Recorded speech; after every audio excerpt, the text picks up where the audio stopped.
سرکار دو عالم صلی اللہ علیہ وسلم نے ارشاد فرمایا ان ارباز ابن ساریہ رضی اللہ تعالیٰ عنہ قال قال رسول اللہ صلی اللہ علیہ وسلم انی عبداللہ، میں اللہ کا بندہ ہوں، وَأَنَا خَاتَمُ النَّبِيِّينَ، میں اللہ کا آخری نبی ہوں، وَأَبِي مُنْجَدِرٌ فِي طِينِهِ، میں اس وقت تھا جب میرے باپ آدم کا خمیر گوندا جا رہا تھا، میں اس وقت تھا جب میرے والد آدم کا خمیر گوندا جا رہا تھا۔ اب آپ دیکھیں اس حدیث پاک جو بخاری مسلم کی شرط پر ہے، یہ کوئی مفہوم، یہ کوئی استعارہ، ایک حقیقت ذکر کی جا رہی۔ فرمایا میں اس وقت تھا جب میرے والد کا، ابی کا، حضرت آدم کا خمیر گوندا جا رہا تھا۔ اب جامع ترمذی کی حدیث کے ساتھ ملا لیں جو امام بخاری کے شاگرد ہیں، کیونکہ یہ حدیث بھی بخاری مسلم کی شرط پر ہی ہے۔ امام بخاری نے طوالت کی وجہ سے حدیث کو نہیں لیا، امام حاکم نے لے لیا،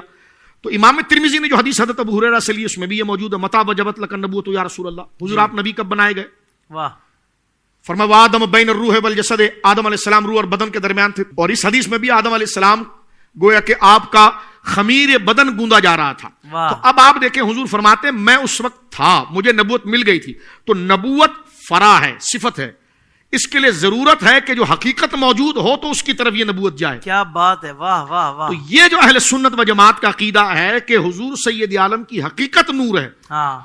یہ منصوص ہے۔ آپ اپنی عقلیات پر کیوں سوچتے ہیں؟ آپ اس کو عقلیات میں کیوں لیتے ہیں؟ دیکھیں حضرت آدم ابو البشر ہیں، بشریت کی ابتدا اس عالم رنگ و آب و گل میں اور رنگ و بو کے اندر، زمین و آسمان میں، زمین پر جو انسانوں کی تخلیق کا سلسلہ شروع ہوا وہ حضرت آدم سے ہوا۔ اور حضور کی یہ دونوں حدیثیں جو صحیح سند سے ہے، حضرت امام ترمذی والی حدیث حدیث حسن ہے، اور لوگ جانتے ہیں کہ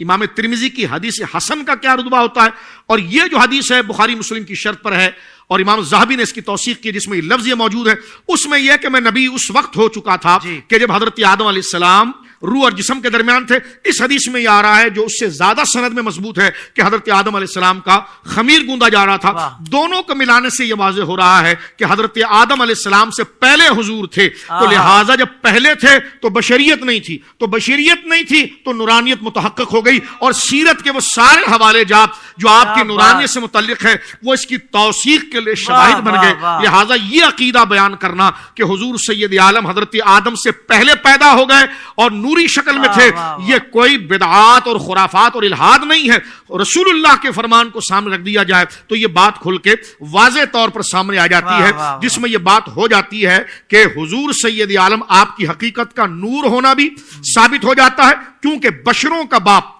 بعد میں پیدا ہوا اور حضرت سید عالم پہلے موجود تھے، تو آپ کی موجودگی یقیناً بشریت والی نہیں ہو سکتی، وہ نورانیت والی ہے، اور وہ حقیقت تھی جس کے ساتھ یہ صفت نبوت جڑی ہوئی تھی۔ اس لیے یہ بات کر کہ یہ حضور علیہ الصلوۃ والسلام اگر اس وقت خاتم النبیین ہو گئے تھے تو پھر یہ بعد میں خاتم النبیین کا کیا سوال؟ تو اس پر کئی علماء نے بات کی ہے، اور اشرف علی صاحب نے بھی یہ بات یہاں پر کی ہے، اور وہ کہتے ہیں، اور ٹھیک بات کرتے ہیں امت کے تسلسل کو، کہتے ہیں یہاں بات ہو رہی ہے ثبوت کی، اور 40 سال کی عمر میں ظہور۔ جیسے ایک شخصیت کو گورنمنٹ کی طرف سے وزارت کا منصب دے دیا جائے اور الاؤنس شروع ہو جائے، لیکن جہاں نومینیٹ کرنا ہے وہاں پر بھی بھیجا نہیں گیا، تو یہ ثبوت ہے، اور جہاں بھیج کر نافذ کر دیا گیا وہ ظہور ہے۔ تو یہاں پر حضور سید عالم صلی اللہ علیہ وسلم کے لیے نبوت اور خاتم النبیین ہونا یہ ثبوت ہے، یہ ثبوت ہے۔ اور پھر 40 سال کی عمر میں پھر آپ کی زبان مبارک سے رسالت و نبوت کا اعلان اور ختم نبوت کا اعلان اس زمین پر کرانا، یہ اس کا ظہور ہے، یہ اس کا ظہور کا وقت ہے، اور وہ ثبوت کا وقت ہے، یہ کوئی بعید نہیں، اور یہ آپ کو کرنا پڑے گا، اس لیے کہ یہ حدیث پاک کے اندر موجود ہے، اور یہ حدیث سند کے اعتبار سے ٹھیک ہے، اور علماء نے اس حدیث کو کبھی رد نہیں کیا، بلکہ اس کا یہی معنی بیان کیا ہے جو یہ عاجز طالب علم بیان کر رہا ہے کہ وہ حقیقت، یعنی حضور سید عالم کی حقیقت حضرت آدم سے پہلے تھی۔ اس لیے ہم اہل سنت و جماعت کہتے ہیں کہ حضور کی حقیقت نور ہے اور ظاہر بشر ہے، لیکن اس میں یہ سن لیا جائے، کومنٹس میں آپ بشری آیات مت لکھیے گا، کیونکہ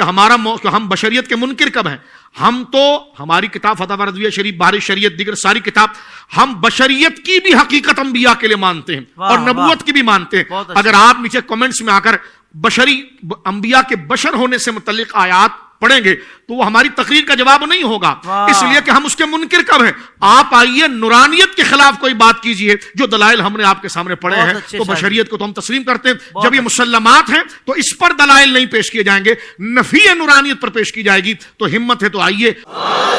نبی کو غیر نور ثابت کیجئے، نبی کو اگر غیر نور ثابت کر دیں گے تو وہی کا تحمل کیسا رہے گا، صفات میں عالی کیسے ہوں گے، یہ شان و قدرت کیسی رہے گی، یہ مقام یا احادیث کہاں پر جائے گی؟ تو لہٰذا یہ موضوع جنگ و جدال و مناظرے کا نہیں ہے، یہ حضور کی شان و عظمت کا موضوع ہے، اس کو ہر امتی کو صمیم قلب کے ساتھ فرمان شریعت کے مطابق میں اس کو قبول کر لینا چاہیے۔ واہ واہ واہ، سبحان اللہ سبحان اللہ سبحان اللہ۔